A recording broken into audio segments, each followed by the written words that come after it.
Bonjour Jean-Marie. Bonjour. Bonjour Nathalie. Bonjour Ben. Et bonjour Thibaut. Hello Ben. Et bonjour à vous, chers amis, pour ce rendez-vous hebdomadaire, habituel. On se réjouit à chaque fois d'être ensemble. Absolument. Et puis on se réjouit à chaque fois d'être avec vous. Alors, par écran interposé, mais vous nous suivez dans le chat, vous vivez ce moment dans le chat, je vous rappelle. On peut construire les discussions plus ou moins ensemble. Bien sûr, je ne vous mens pas, on n'est pas en direct, on enregistre, mais vous avez le droit de réagir sur tout ce qu'on dit dans le chat. N'hésitez pas.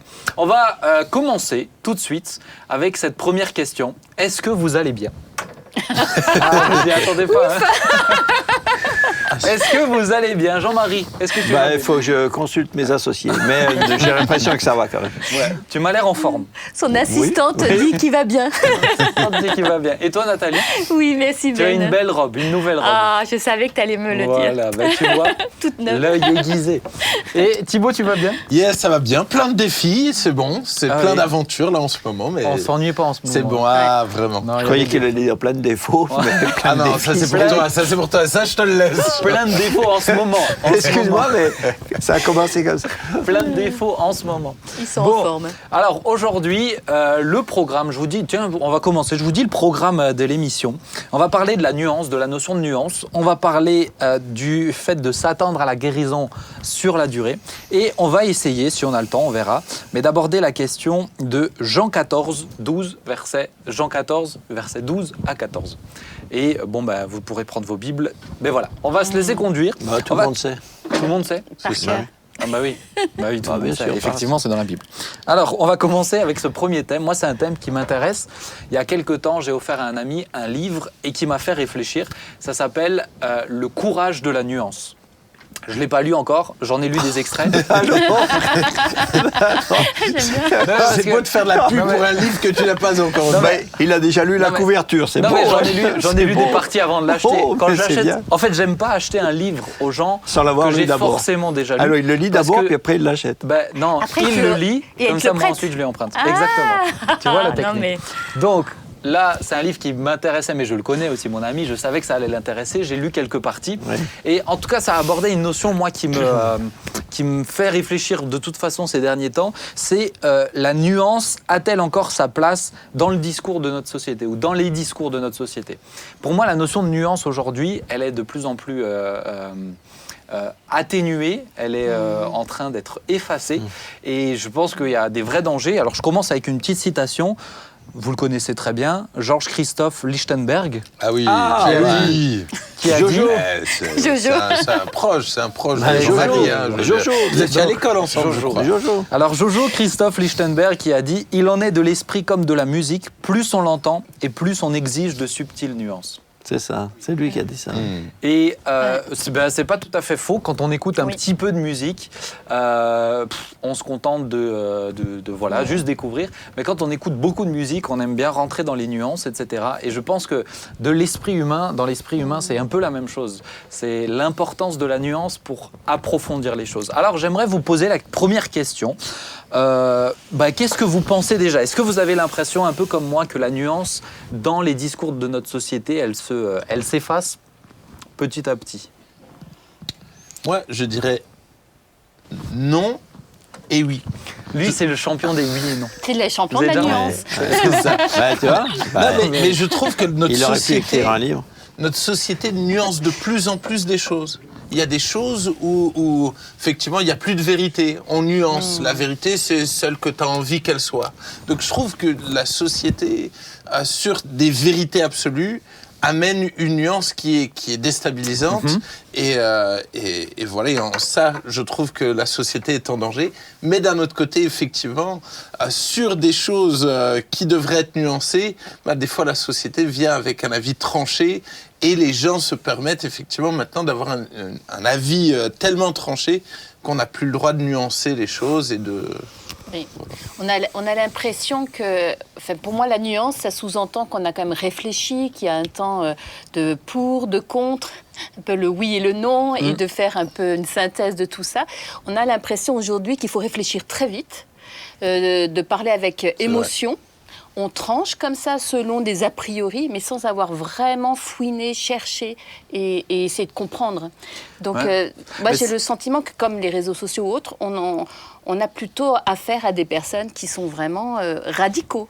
Ouais, c'est intéressant, ouais. Jean-Marie, toi, tu... Ouais, moi je pense que, comme dit Thibault, je crois qu'il y a un paradoxe. D'un côté, on est dans une société très, très relativiste. Tout ce qui est les valeurs, tout est gommé. On est dans une sorte de culte de la tolérance, mais c'est une pseudo-tolérance. Oui, c'est une façade. C'est le culte de la tolérance, mais au nom de la tolérance, on mettra en prison ceux qui ne pensent pas comme ça. Oui. Mais donc ouais, il y a des nuances, il y a des domaines dans lesquels on est très très nuancé. Mais on est nuancé parce que les gens ne croient plus en rien.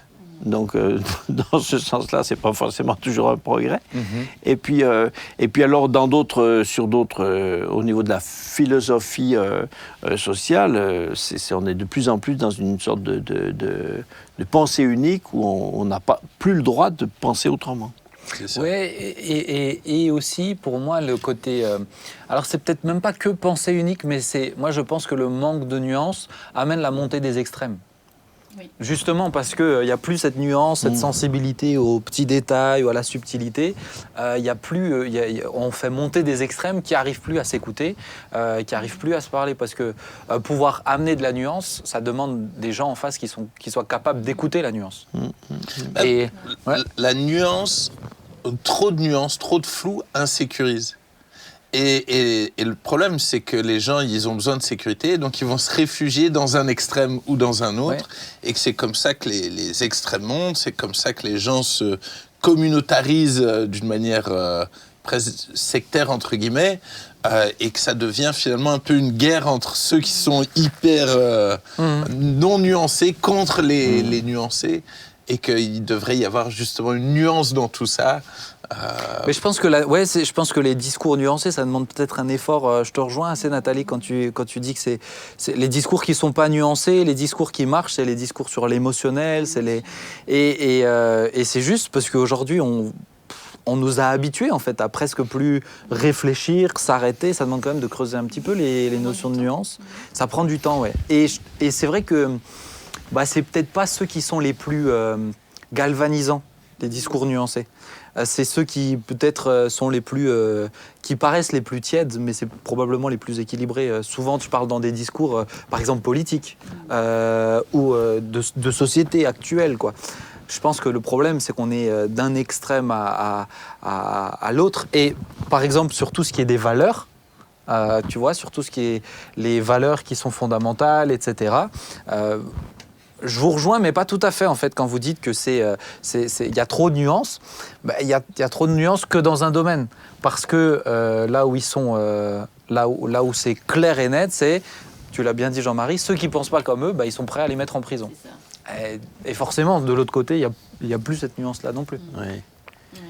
Mais même, par exemple, on en parlait avant off, mais même dans l'humour, le second degré, cette notion de subtilité, en fait, dans les discours, on n'est plus habitué à ça. Enfin, moi, c'est le sentiment que j'ai, quoi. Mais et puis, je crois qu'il y a aussi des caractères. Des caractères. Il y a des gens qui ont des caractères très plus carrés, plus radicaux, et un peu dans tout ce qu'ils font. C'est radical. Et puis il y a des gens qui aiment c'est la forme de leur personnalité. Ils aiment les choses qui sont plus qui se complètent, qui sont plus harmonieuses. Ouais. Est-ce que aussi le côté, le fait d'être moins... Est-ce que vous pensez que ça joue aussi, je parle plus sur le discours de la société, là, mais le fait que c'est moins, justement, galvanisant pour les personnes qui les transmettent, ces messages nuancés ou peut-être plus équilibrés, est-ce que c'est pour ça qu'on en a de moins en moins, ou est-ce que c'est parce qu'on est dans un peu ce que tu disais, ce système où il faut que ça aille vite, ton discours c'est 5 minutes max, il faut que tu... Je pense qu'on est moins dans l'écoute, en fait, parce que la nuance vient parce qu'on a entendu plusieurs opinions aussi, et comme on est moins dans l'écoute, on veut à tout prix parler, et prend une position avant l'autre. Et c'est vrai qu'on a le sentiment que les personnes sont à fleur de peau maintenant. Et alors que la nuance, c'est vrai, ça demande beaucoup plus de la réflexion, c'est de l'écoute. Et aujourd'hui, c'est difficile d'être écouté. Voilà, c'est plus un problème relationnel, je trouve. Ouais, parce que moi, je trouve on peut aussi le vivre même dans l'Église. Hein. Bien sûr. Le manque de nuance et de subtilité, d'avoir des avis tranchés. Enfin, je sais pas, vous opposez. Mais Paul dit quand même, par rapport aux choses qui sont, enfin, le Nouveau Testament dit par rapport aux choses qui sont secondaires, justement qu'on garde de la sobriété, qu'on reste, qu'on n'arrive pas en tout cas à se disputer sur des choses qui peuvent avoir qu'on peut regarder sous des angles des angles de vue différents. Les gens trop catégoriques, c'est surtout ça moi que je crains, c'est les gens trop catégoriques. Bon, après ça ferme la discussion quand quelqu'un soit tu es de son avis à 100%, et alors à ce moment-là c'est formidable, ou alors tout d'un coup tu es un petit peu différent et tu es complètement... Mais pour le coup, je suis assez d'accord avec toi quand tu dis que ça insécurise les gens. Et qu'ils ont besoin de cet aspect. On vous dit ce qu'il faut penser dans des choses qui pourtant devraient être... C'est ça. Après, moi, je ne me considère pas comme quelqu'un de nuancé. Je suis de nature, je suis hyper... droit dans ce que je pense. Et je suis... oui, un fonceur. Ouais, je suis un fonceur. Ouais. Je pense que l'âge ou l'expérience où j'apprends peut-être à écouter plus et à me remettre plus en question et puis à tâtonner plus. Mais effectivement, le danger, c'est de plus avoir des convictions. Et je pense que c'est un vrai équilibre entre pas être trop nuancé et pas être non plus tout le temps catégorique. Et je pense qu'il y a des domaines, comme le disait Jean-Marie, où il faut être radical, et d'autres domaines où effectivement il y a des zones grises, il y a des zones où finalement il y a des nuances. Oui, mais ça c'est vrai. Moi je me rends compte, moi qui ai un tout petit peu plus d'âge que vous, surtout vous les petits là-bas. Donc, et je me suis rendu compte que il y a des domaines où je prends plus les choses comme je les vis plus comme avant. Avant j'étais plus facilement catégorique, un peu surtout, j'étais persuadé de quelque chose, c'est comme ça. Maintenant, j'espère que c'est pas parce que j'ai abandonné mes convictions, mais j'ai choisi les domaines dans lesquels je me bats. Oui, et puis je pense que des fois il y a une question, la surréaction par rapport à quelqu'un qui s'oppose à ce qu'on dit, c'est une question aussi d'orgueil des fois. Oui, tout à fait. De l'amener, mais pourquoi tu surréagis comme ça? Est-ce que c'est parce que vraiment c'est ton propos qui te tient à cœur, ou parce qu'on t'attaque en attaquant ton propos, ou en équilibrant ton propos? Mais même dans la foi chrétienne, effectivement, je trouve que c'est pas quelque chose qui est juste à l'extérieur. Je trouve que facilement on peut rester. Et il y a une tentation. Moi, je dois dire qu'il y a cette tentation de transmettre des avis de façon catégorique et tranchée sur des choses où, effectivement, on est d'accord, il y a le socle et les fondamentaux, mais sur des choses où c'est pas forcément aussi tranché et catégorique, il y a cette tentation parce que plus stimulant, parce que plus prenant pour la personne qui t'écoute, et que derrière on te dit c'était bien ce que tu as dit, etc. Mais en fait, est-ce que c'était vraiment le plus équilibré, le plus juste? Moi je pense que c'est le côté, il y a un côté de, alors tu parlais de la foi, de l'orgueil, tout ça. Moi je le verrais sous l'angle de la charité. Être trop abrupt, trop à l'emporte-pièce pour les gens en face, pour l'interlocuteur, pour le prochain. Ça peut être blessant ou je sais pas comment dire, paralysant. Si on est en face de quelqu'un qui a pas une personnalité aussi très forte comme ça, il laisse tomber quoi. Mais on lui a pas fait du bien. Dans les qualités de l'amour véritable, la bonté, la douceur, etc. Moi, je pense que dedans, être sobre en tout, pour moi, sobre, c'est tout à fait ça, c'est être nuancé. Être équilibré, Mais inversement, des fois... Sans être mou. Voilà, c'est ça. C'est-à-dire, sous le couvert de la nuance, on n'ose plus rien dire. Ah oui, non. On ne se réjouit pas de la vérité. L'amour se réjouit de la vérité. Et donc, des fois... Enfin, moi, je vois, humblement, je ne suis pas père ou parent, mais des fois, je vois certains parents, ils sont tellement dans la nuance avec leurs enfants, mais je suis extrêmement inquiet. Je me dis, mais vous ne les aimez pas. Parce que là, si vous les aimeriez, ben, je veux dire, à un moment donné, il y a des limites et il y a des règles. Ouais, et puis la subtilité, ça s'apprend. Je veux dire, moi, j'estime qu'avec mon garçon, là, il est dans la saison où je dois lui mettre des cadres. Ou qu'ils comprennent déjà les fondamentaux de qu'est-ce que tu fais, qu'est-ce que tu fais pas. Ensuite, quand tu auras d'autres, petit à petit, on va pouvoir rentrer dans certaines nuances. Mais j'ai aussi l'impression que, à l'inverse, alors là, je vais reprendre peut-être un autre angle. Trop de nuances, des fois, ça noie aussi le discours.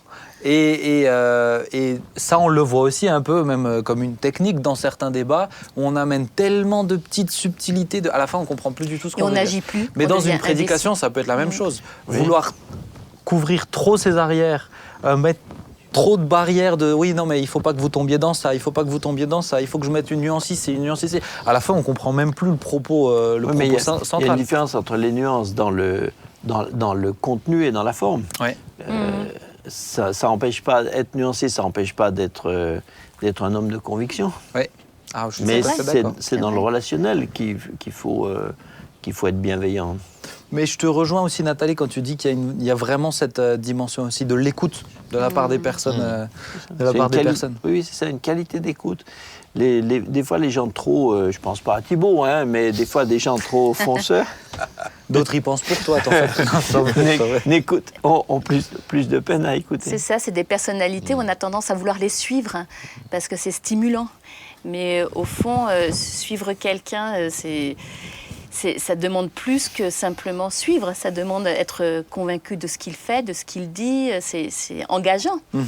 Et quelqu'un qui n'a pas forcément justement avoir trop de nuances et pas forcément de conviction, ça amène à la paralysie. Mais c'est là où pour moi c'est pas tout à fait la même chose. On peut être, comme dit, on peut être nuancé dans le discours sans être un incertain, quoi. Avoir des positions. Absolument. C'est vrai que l'impression des fois de discuter avec des gens qui sont trop tranchés, t'essayes de discuter avec eux, bon, t'as juste l'impression qu'ils te laissent parler par politesse, mais ça rentre et ça sort, il n'y a pas d'échange. Bon, pendant que vous parlez, je me suis tombé sur Jésus, là. Et je me suis dit, mais Jésus, est-ce qu'il était nuancé? Et je trouve que Jésus, sur beaucoup de points, était pas nuancé, était hyper radical. Et je pense que dans la vie chrétienne, je pense que des fois, on a créé un peu une église où presque il y a trop de nuances. Et de dire Christ et le message de Christ, il ne doit pas être nuancé. Et qu'il y a des choses... Les fondamentaux. Les fondamentaux. Mais au-delà des fondamentaux, c'est vraiment un côté... Je pense dans la forme, il faut de la nuance, mais dans le fond, à quelque part, je trouve que trop de chrétiens sont trop nuancés, même vis-à-vis de la société, même vis-à-vis de tout ça, où finalement, on fait plus tellement la différence entre le monde et les chrétiens, en fait.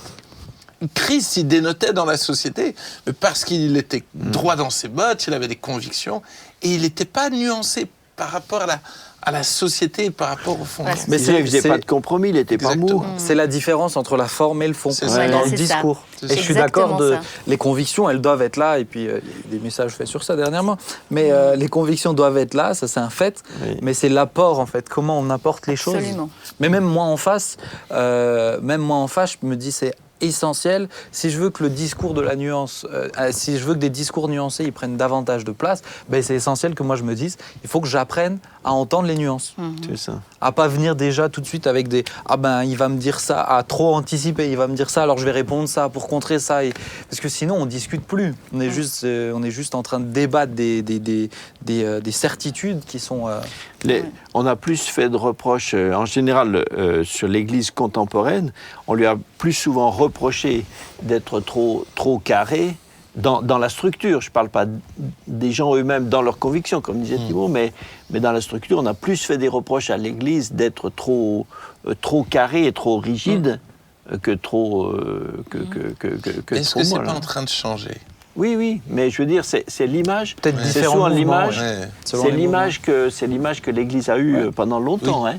Ça, c'est un reproche qui a Je suis été d'accord. fait longtemps. Et je pense qu'on arrive à un stade aujourd'hui où les personnes sont tellement dans un brouillard du lendemain, elles sont tellement dans une incertitude, ils vont avoir un besoin d'hommes ou de femmes de conviction qui pourront aussi les conduire. Je pense qu'on arrive à une période où je ne serais pas étonnée de voir se lever des personnalités fortes comme ça.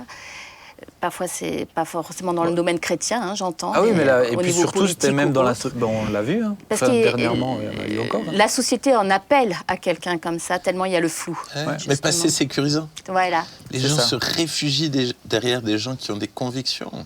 c'est ça.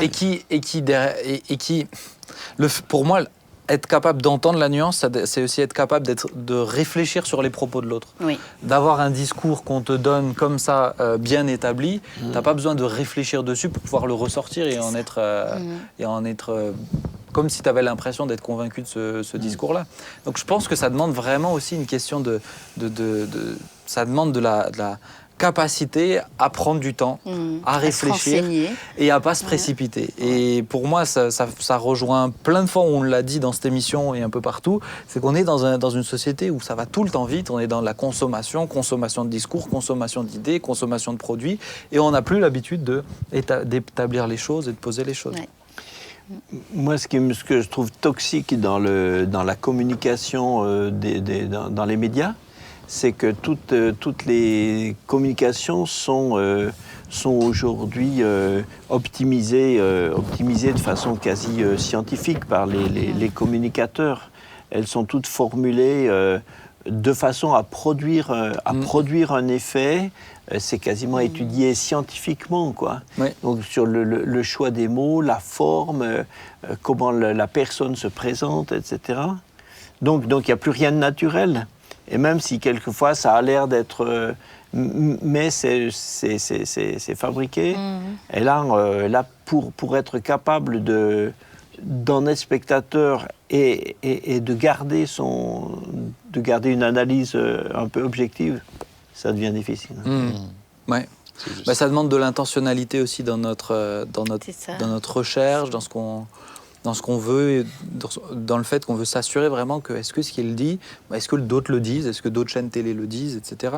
Je pense qu'il y a aussi ce défi personnel vis-à-vis de celui qui écoute, quoi. Bon, en tout cas, moi, ça m'intéressait de l'aborder. Je me dis, des fois, c'est aussi en abordant des choses comme ça, alors pas très précises, pas très précise, c'est pas un fait, je vous parle pas d'une anecdote ou un truc comme ça, mais je me dis, ça nous apprend aussi, ça nous sensibilise au fait on doit prendre nos responsabilités, on doit même grandir en maturité. Dans cette dimension-là, je dirais, de l'écoute des relations les uns avec les autres. Et dans Garder cette capacité, son humour. c'est ça. Être gentil. Et dans cette capacité d'apporter et de recevoir aussi de la part C'est des ça. autres, parce que nous-mêmes, en fait, on se bride en ayant des avis que tranchés, on se bride aussi. Et puis, ça nous permet de découvrir, comme dit, moi-même, ça m'a fait réfléchir, mais dans l'humour, la notion de subtilité dans l'humour, de nuance dans l'humour, c'est quelque chose... aujourd'hui, j'ai l'impression que ça devient de plus en plus compliqué. Hein. C'est Enfin vrai. bon, on va continuer. On va partir sur la deuxième partie. Alors là, on a la crème de la crème. Ça, c'est vrai. On a Ah oui, Esther on est tous Platoff. d'accord. Esther Platoff qui est avec nous sur le plateau. Hello Esther. Salut tout le monde. Bonjour, Bonjour bien Esther. Bonjour Ça Esther. va bien, merci. Et vous? Ouais, Ça va. très bien. Esther, est-ce que tu as entendu notre première partie d'émission ou pas? Oui, j'étais là. Est-ce que tu es quelqu'un de nuancé? Ah, je me suis posé la question pendant que vous parliez. Je pense que des fois je peux l'être et puis que des fois je suis catégorique, quoi. Bon, tu as des convictions aussi. Bon, ça, nous, Oui, nous, on la connaît. nous, on le sait pour vous présenter un petit peu Esther. Alors, Esther travaille à l'église depuis combien de temps? Un bout de temps. Hein. Ça va faire 10 ans. 10 ans, waouh. Depuis 10 ans. Alors, elle est mariée à Jatniel, que vous avez déjà vu dans la première émission, je crois. Hein. Ah oui. La première ou la deuxième, Jatniel, qui était prof. première. Vous pouvez la voir en replay d'ailleurs. Et qui est toujours prof. Et tu es toujours Oui, marié à il Jatniel. n'a pas été licencié. Non, il n'a pas été licencié. Alors Esther, pour moi, c'est vraiment une grande joie de t'avoir sur ce plateau. C'est un honneur, vraiment un honneur. Nous, on te connaît, on sait que c'est un privilège que tu nous fais, de nous faire grâce de ta présence. En fait, pourquoi j'ai invité Esther, c'est parce que je voulais aborder avec elle une thématique forcément qui la concerne, sinon je ne la ferais pas venir. C'est la notion de savoir s'attendre à la guérison dans les années et sur la durée. Esther, peut-être que vous l'avez vu dans les chœurs, vous l'avez vu chanter, mais Esther, ça fait des années qu'elle est diabétique. C'est Yes. bien ça, hein? Alors peut-être, est-ce que tu peux nous expliquer, on va commencer comme ça, quel type de diabète tu as, comment ça s'est déclenché? Voilà, explique-nous un petit peu. Alors, j'ai le diabète qu'on appelle de type 1, donc insulinodépendante. Donc, je suis obligée de me piquer à l'insuline.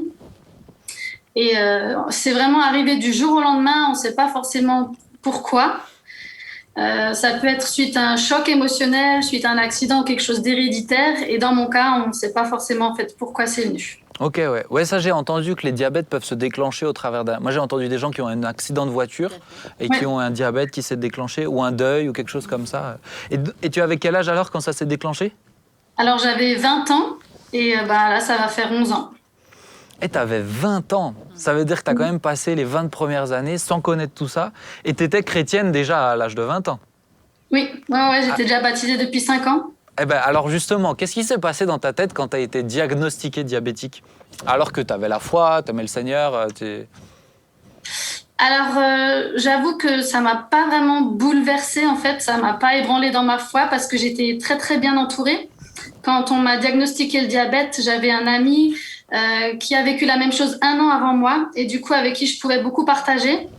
Et puis, j'ai plusieurs infirmières dans ma famille. Voilà, j'étais vraiment bien entourée par ma famille, par mes amis. Donc, c'est pas quelque chose qui a été difficile au début. Ok. Et alors, est-ce que tu crois à la guérison divine? Ah, bien sûr. Ok, donc que En Dieu... tout cas, je suis convaincue que Dieu peut me guérir. Ouais. Et c'est pour ça que depuis le début, je prie dans ce sens-là. Pardon. Mais c'est vrai qu'au bout d'un moment, j'ai eu besoin de savoir si c'était ce que Dieu voulait. Mhm. Et Ok. du coup, j'ai un peu changé ma manière de prier. Au lieu de demander à Dieu de me guérir, je vais plutôt demander quelle est ta volonté. Et il m'a répondu. Il m'a dit que la guérison était en chemin. Donc maintenant, je sais que quand je prie, je peux m'appuyer sur cette promesse. Et je sais qu'il le fera. Ok, trop cool. Et alors, parce que ça fait 11 ans, je me dis, en 11 ans d'exercice de foi face à... Le diabète, c'est quelque chose qui est quand même... moi, je t'ai vu souvent devoir te piquer, faire tous ces trucs-là. C'est quand même quelque chose qui est contraignant au quotidien. Est-ce que tu as eu des hauts et des bas à l'attente de cette guérison ou à l'exaucement? Est-ce qu'il y a eu des moments où, par exemple, tu as été convaincu, je suis guéri, quoi? Ou, comment ça s'est passé? Explique-nous un petit peu les différentes étapes que tu as eues. Forcément, il y a des hauts et des bas. Hein. Dès le début, quand on m'a trouvé la maladie, je pensais que Dieu allait me guérir rapidement. Et en tout cas, pendant des années, vraiment, je priais dans ce sens-là. Et au bout d'un moment, en fait, on se lasse, on se fatigue à toujours demander la même chose, à toujours partager le même sujet de prière aux gens autour de nous. Mm. Et c'est vrai qu'au bout d'un moment, j'avais même plus envie de prier pour ça. Je me disais, de toute façon, que je prie ou pas, Dieu, il fait ce qu'il veut. Et en tout cas, il y a des temps de découragement, il y a des temps de doute, il y a des temps de... il y a une grande tristesse. Mais il y a aussi des hauts où vraiment je m'attends à Dieu et voilà. Est-ce que tu as eu des fois où tu étais convaincu que tu étais guéri et en fait, après des tests, tu n'as pas été guéri? Je crois pas que j'ai eu ça. Non. Ok. Non. Et comment tu fais pour... moi, je dirais, comment tu fais pour rester dans l'équilibre entre j'ai la foi pour être guéri, mais je suis pas en train donc je suis pas en train de sombrer, désespérer, mais je suis pas non plus dans, comme un peu au début de la maladie, ça doit être tout de suite, quoi. Je reste dans la foi, dans la durée, quoi. C'est difficile de trouver le bon équilibre. En tout cas, en 11 ans, j'ai eu plusieurs périodes différentes. Ouais. Justement, des temps où je me dis, est-ce que je dois me battre plus, en fait? Est-ce que je prie pas assez? Il faut que je prie plus. Peut-être que je suis pas assez persévérante. Peut-être que Dieu attend de moi d'être vraiment plus, comment dire, Combatif. à me battre plus, quoi, Ouais. vraiment. Et puis, désolée, j'ai perdu la question. Non, c'était comment tu fais pour rester dans cet équilibre-là? Il y a des hauts et des bas, en fait. Tu peux pas, Ouais, c'est ça. tu peux pas réagir de façon parfaite à chaque fois. Mais Et puis tu cherches en fait, et puis par rapport aux prédications que tu peux entendre, ou par rapport à d'autres personnes qui aussi vivent la maladie, tu entends un petit peu des expériences à droite à gauche, et puis t'essayes de trouver en fait, Ouais.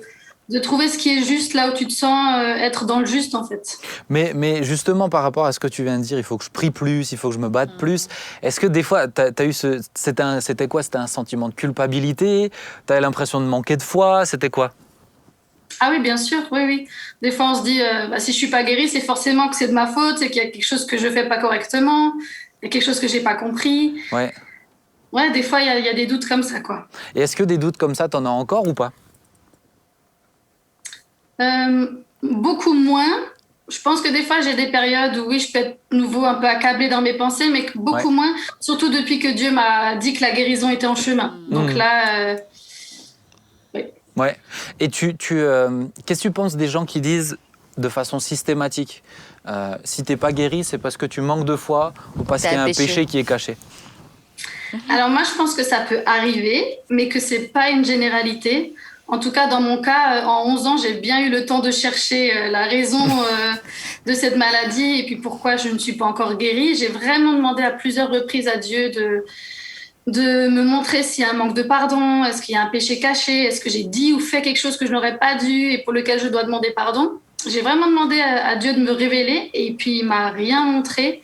Donc moi, je prends vraiment ce temps d'épreuve, ce temps de cette maladie comme un temps de formation. Où Dieu me fait grandir, où j'apprends plein de choses. Personnellement, je sais que j'ai un gros problème de patience. Je suis assez quelqu'un d'impatiente. Ah bon? Et là, en 11 ans, c'est sûr qu'on apprend un peu la patience. Ouais, justement, c'était la question que je voulais te poser. C'est est-ce que tu as eu l'impression quand même que tu as avancé avec Dieu malgré la maladie depuis que tu as 20 ans? Est-ce que tu as grandi avec lui? Au-delà de la question de la guérison, mais dans ta spiritualité, dans ta vie de foi, de disciple? J'espère en tout cas que j'ai grandi, ouais. C'est le cas, ça. Ce que j'ai réalisé, mais que j'ai des fois besoin de me rappeler, c'est que je n'aime pas Jésus pour ce qu'il peut me donner ou pour ce qu'il peut faire pour moi, en fait. Il m'a déjà tout donné. Il me doit rien du tout. Et moi, je l'aime parce que c'est lui qui m'a aimé le premier, en fait, qui me guérit. S'il me guérit, gloire à Dieu. Et s'il me guérit pas, gloire à Dieu aussi, en fait. C'est beau. Je lui fais juste confiance. Trop bien, C'est trop bien. beau. Moi, je pense, tu vois, que ça, c'est un des éléments de réponse sur comment être dans l'équilibre. C'est de réussir à comprendre ça. Tout ce qu'il m'a donné, c'est déjà largement suffisant.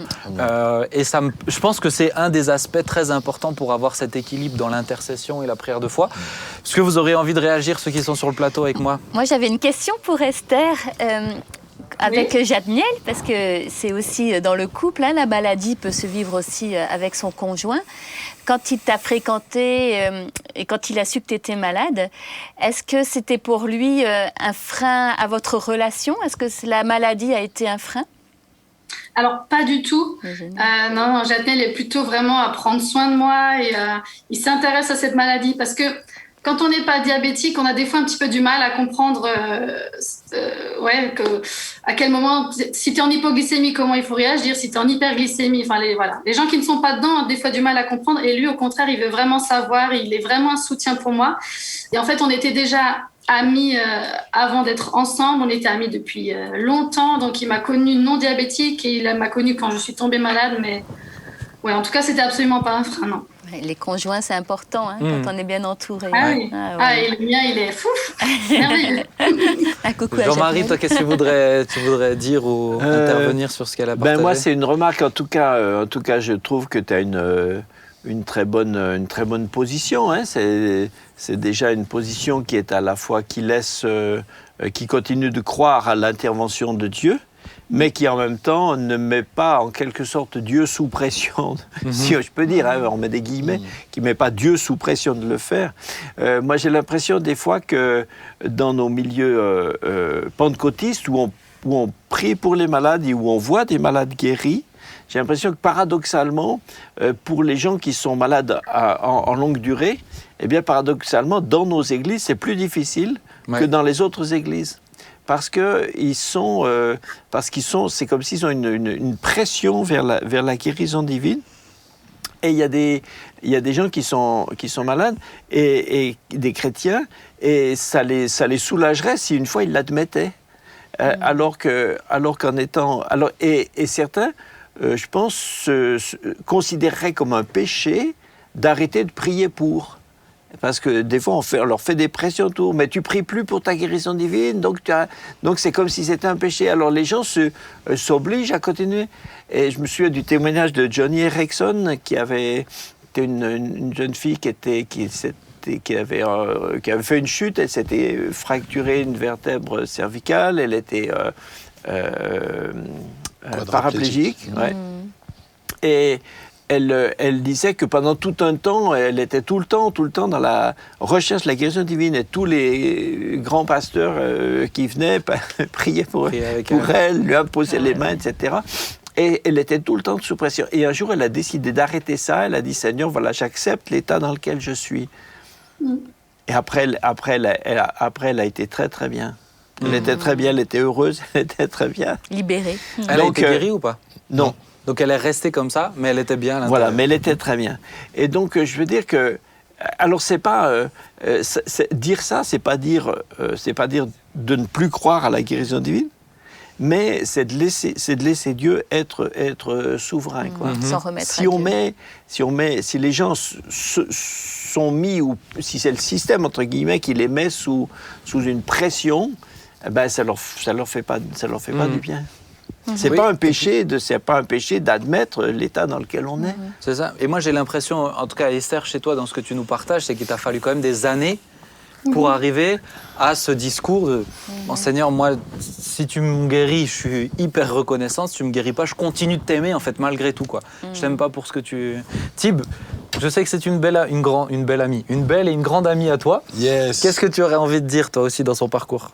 En tout cas, moi, ce que j'apprécie avec Esther, c'est qu'effectivement, elle reste accrochée à Jésus et elle brille, elle témoigne, elle est rayonnante, c'est juste incroyable.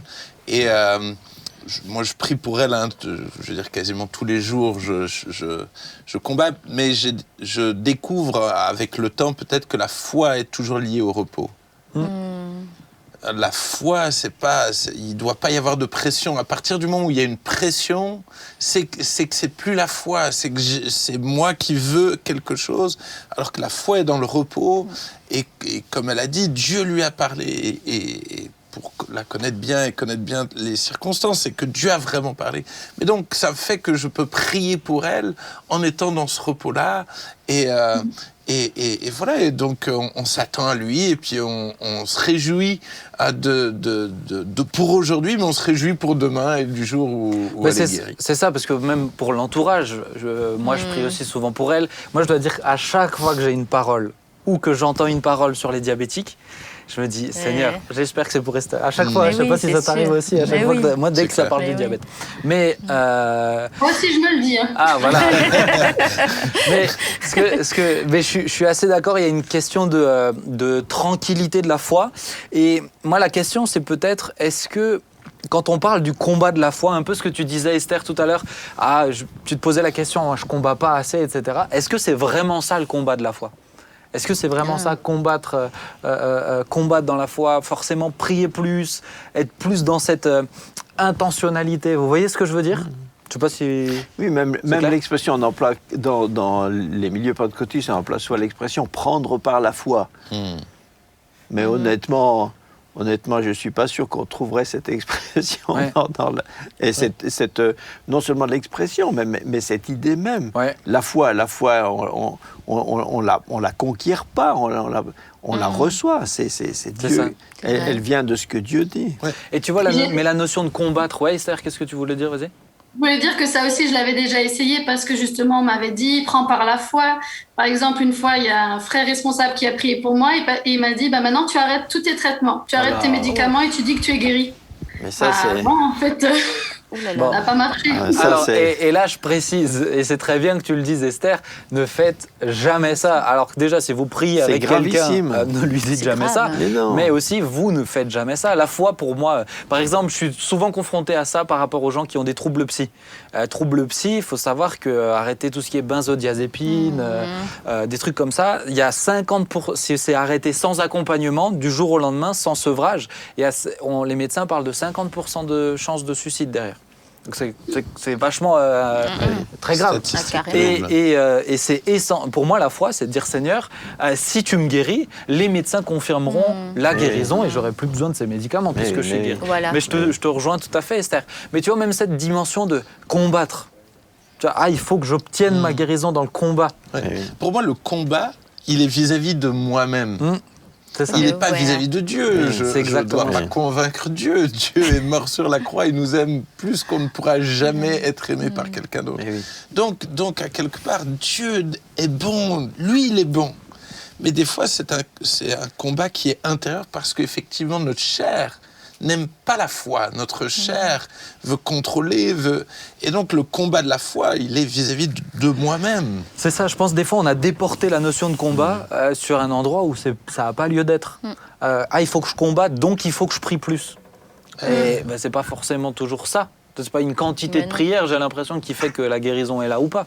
Il Oui, y a mais des gens, c'est- moi j'ai vu des gens être guéris, ils n'avaient même pas pensé à demander à Dieu. En fait, c'est inclus en nous, c'est en nous. C'est ça. On fait confiance. La foi, c'est ça. C'est pas forcément prier. Enfin, c'est un état de prière constant dans le fait qu'on fait Ouais, confiance. C'est ça, ouais. Et des fois, on va être conduit par Dieu à prier. À Oui. prier, Et à voilà. sentir que c'est un moment clé, il faut jeûner, et tout ça, mais c'est l'œuvre Ça, du c'est Saint-Esprit ça. qui nous conduit et qui nous amène finalement à. C'est pas je à vivre combats ça. pas assez. Oui, c'est ça. C'est ça, ouais. Et puis mais ce que je trouve intéressant dans ce que tu dis, Esther, c'est que malgré tout ça, tu continues. Quand tu es, je trouve, dans cet équilibre-là, malgré la maladie, tu continues d'avancer avec Dieu, tu continues de le découvrir, tu continues de le servir, tu continues d'expérimenter. Et je suis sûr que même avec Dieu, tu n'as pas eu l'exaucement à cette prière-là pour l'instant, mais je suis sûr que tu as eu d'autres exaucements. Enfin, je le sais, tu as eu d'autres exaucements. Donc, ça montre qu'en rien, ça biaise la relation avec le Seigneur, quoi. En tout cas, pour ma part, je sens vraiment que le combat est présent quand j'ai mes temps de découragement, de doute. c'est Des ça, fois, c'est ça. on se sent comme oublié par Dieu, en fait.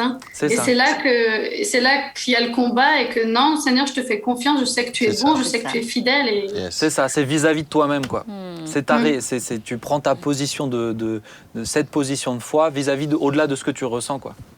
Ouais, mais c'est pas toujours facile. Non, Non, ça, ouais. non. Et puis, moi, j'ai déjà vu Esther être guérie. Et bon, j'ai une expérience que je me souviendrai toute ma vie où Esther a été guérie surnaturellement.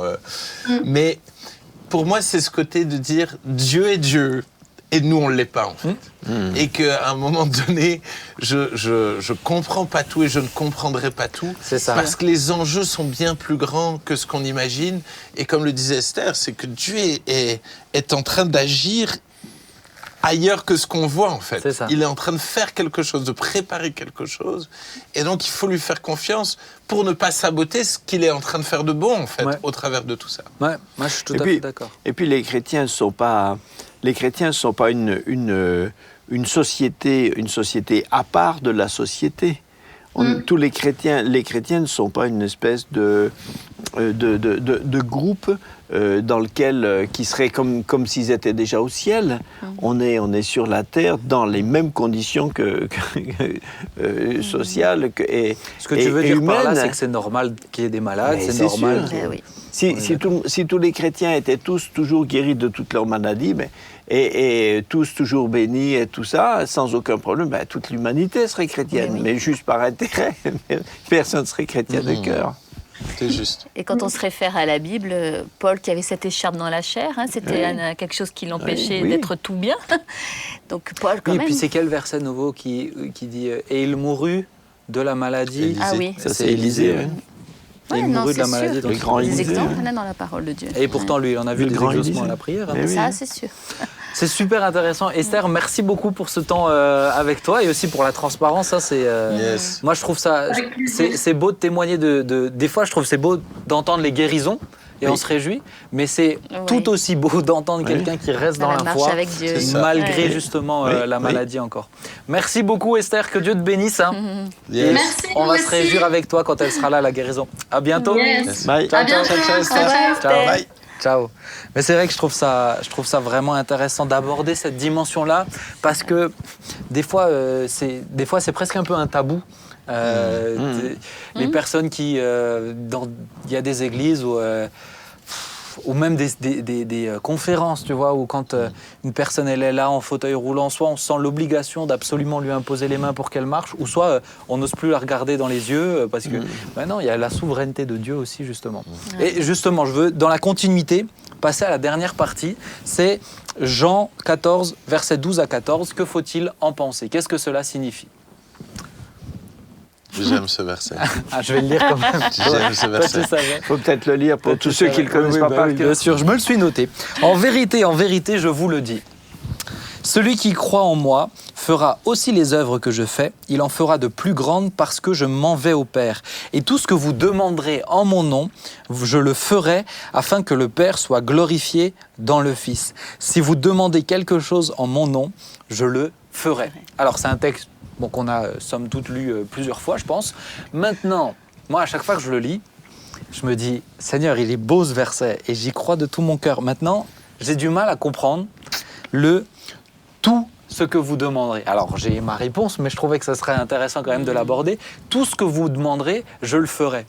Si je demande une Lamborghini, là, je ne suis pas sûr qu'il le fera. À moins que, j'en suis pas pleinement convaincu. Alors ma question c'est, et d'autant plus dans un cas comme celui d'Esther, quelqu'un qui est malade, qui lit ce texte, qu'est-ce qu'il faut en penser? Qu'est-ce que vous en pensez? Comment comprendre ce texte? La clé, elle est dans le « en mon nom », en fait. Mais oui. C'est toute la clé de tout ça. Si je viens au nom de Benjamin, il vaut mieux que je sois sûr que je vienne vraiment au nom de Benjamin et que je dise ce que Benjamin m'a dit de dire, enfin, ou que je sois aligné finalement à ce que Benjamin dit. Sinon c'est du blabla, en fait. J'ai aucune autorité. C'est une escroquerie. Exactement. Si je viens au nom de quelqu'un, alors j'ai une autorité. Si j'ai un papier officiel et que je viens au nom de quelqu'un qui a signé du président de la République, alors j'ai une autorité et j'ai de l'aplomb. Et je vais recevoir ce que je veux, justement, parce que c'est aligné. Et je pense que c'est vraiment la clé, c'est ce que Esther disait, c'est de dire qu'est-ce que Dieu veut. Je viens en son nom. D'où l'importance d'être convaincu de savoir ce qu'il veut, quoi. Exactement. Ouais. Et de qui il est, et d'être proche de lui, parce que là aussi, c'est des fois on dit ah oui, mais c'est écrit dans la Bible quelque part, et puis on pourrait manipuler ça, mais en fait c'est comme un faux document, mais il n'est pas valable. Tu vas te faire attraper à un moment ou à un autre. Ça demande de s'arrêter, de vraiment prier, de chercher, de demander à Dieu, la volonté de Dieu. chercher la volonté de Dieu. C'est pas une formule. Ouais, C'est ça. c'est ça, ouais. Oui, c'est ça, c'est pas une formule. Et être demandé au Père, être dans la relation avec Dieu et dans le nom de Jésus, c'est être dans une relation juste avec le Père. C'est ça. Et avec Jésus. Est-ce que Jésus aurait lui-même demandé une chose pareille? À l'époque, il n'y avait pas de Lamborghini. Tu parles de ma Lamborghini? Oui, mais il aurait pu demander. Chevaux de course. Il aurait pu être demandé d'être transporté sans avoir tout le temps à marcher, à être épuisé. Il aurait pu avoir un petit char avec un quadrige de fiers coursiers là. Bon, mais il est allé à pied. D'accord. Maintenant, on est tous raccords. Hein, c'est juste pour réfléchir. Je trouve que c'est important de réfléchir. Ma question, c'est dans le cadre, par exemple, de vous imposerez les mains aux malades et les malades seront guéris. C'est biblique, on est d'accord.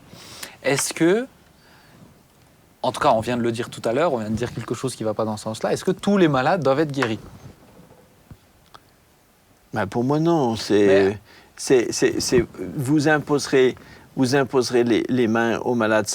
Le texte ne dit pas vous imposerez systématiquement les mains à tous les malades, toujours, en tout temps, en tout lieu, et tous systématiquement seront toujours guéris. Donc, est-ce que ça signifie c'est l'éventualité. Quand vous imposez les mains aux malades, il y a des malades guéris, mais le texte ne dit pas tout le temps. Est-ce que ça signifie qu'il faut alors être toujours convaincu de prier pour tel malade ou tel malade?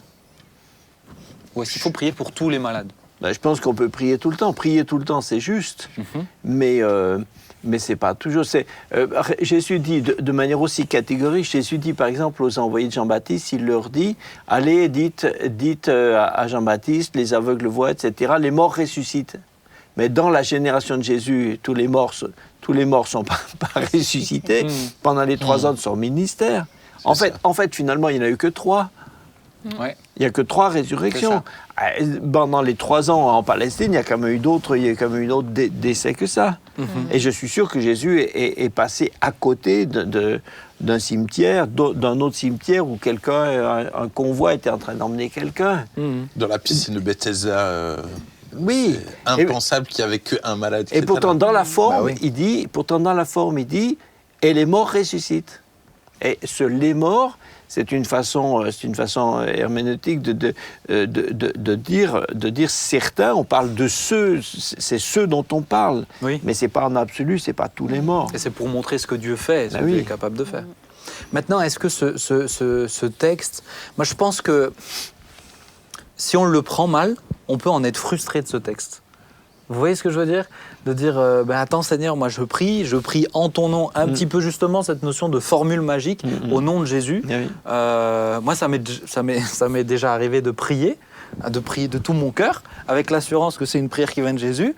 Et j'ai dit Amen, mais j'ai juste pas dit au nom de Jésus. Et on m'a repris derrière en disant au nom de Jésus. Oui, mais alors, après...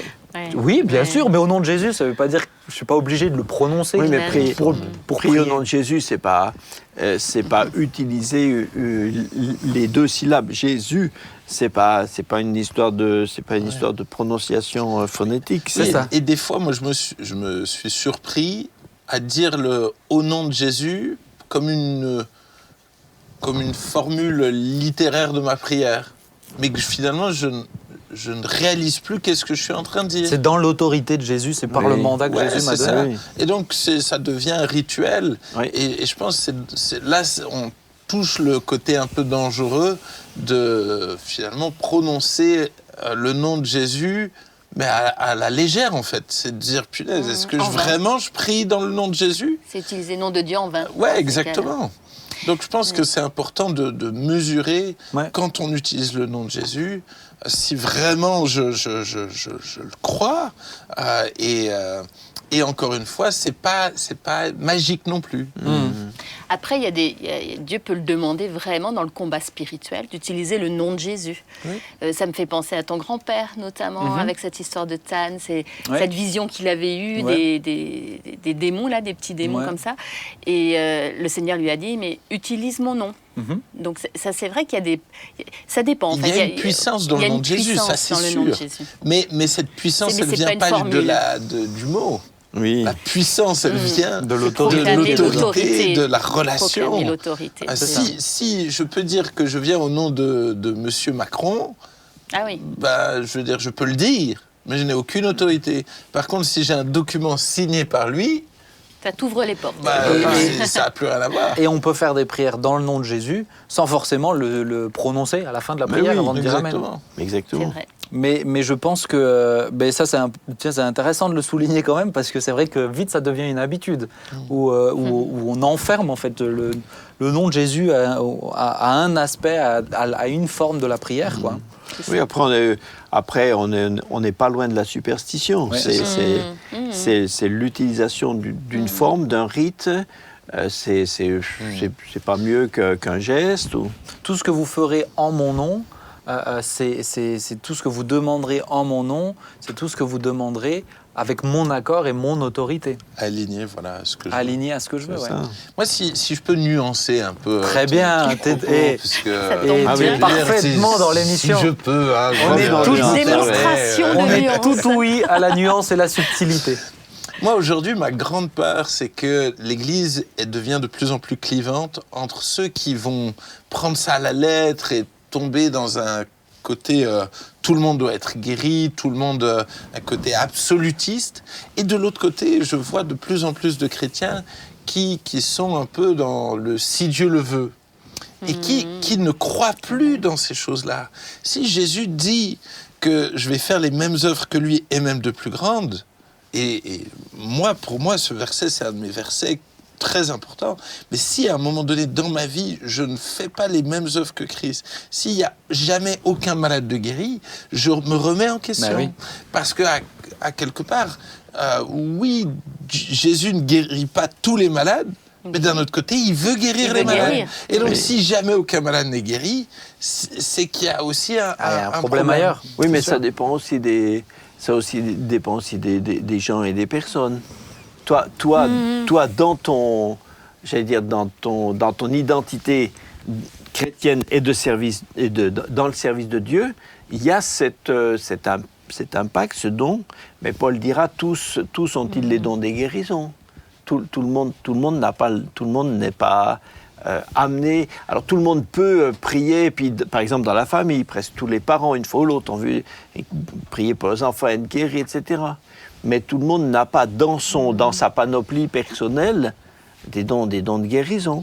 Ouais, alors là, c'est intéressant. Moi, mais là, on va partir sur une autre émission. Là, Jean-Marie nous a lancé sur autre chose. Moi, ça questionne sur autre chose. Est-ce que, vous savez quoi, on va rester sur une question pour terminer cette émission. Moi, ça questionne. Merci Jean-Marie. Ça questionne sur. Alors, voici les signes qui accompagneront tous ceux qui auront cru en mon nom. Tous ceux, c'est quand même pas réducteur à ceux qui ont reçu le don des guérisons. Je pense que certains cachent leur manque de foi avec cette raison-là. Oui, mais je suis pas en train de dire que c'est ton cas. Mais c'est pas tous qui ont tous les signes. Par exemple, toi, tu n'as jamais servi un serpent. Ça, tu n'as jamais bu un breuvage mortel. Mais je t'en prépare un tout à l'heure. Mais justement, alors c'est bien. On va rester sur cette question. On va faire une grande en tout cas, première. je vais être présent lors de cette discussion. On va faire une grande première. Là, je vois que moi, j'aime bien quand on n'est pas tous pleinement d'accord, parce que c'est aussi ça la beauté des avis qui divergent. On va terminer par la prière. On va demander à celle qui ne s'est pas mouillée dans cette discussion et cette question. Nathalie, si tu veux bien prier, et que Dieu nous donne beaucoup de sagesse et qu'il montre à Jean-Marie la vérité. Amen. Seigneur, nous sommes tellement heureux de t'appartenir. Nous sommes heureux de dépendre de toi. Nous sommes heureux de savoir que tu es toujours avec nous. Seigneur, je te remercie infiniment d'avoir donné ta vie sur la croix pour nous et que tu sois le ressuscité, celui qui a ouvert la voie jusqu'au Père pour nous. Nous sommes conscients du privilège. Seigneur, c'est vrai, nous voulons vivre ta vie, vivre le plein évangile, vivre ce que tu as promis pour nous. Seigneur, augmente-nous la foi et que nous puissions vraiment, en ta présence, unis d'un même cœur, vivre dans l'Église, c'est vrai, le surnaturel de Dieu, parce que tu es un Dieu surnaturel. Nous ne voulons pas dépendre de ça, nous voulons apprendre à t'aimer chaque jour davantage, mais Seigneur, aide-nous à vraiment compter sur toi, même dans les moments faciles et dans les moments difficiles.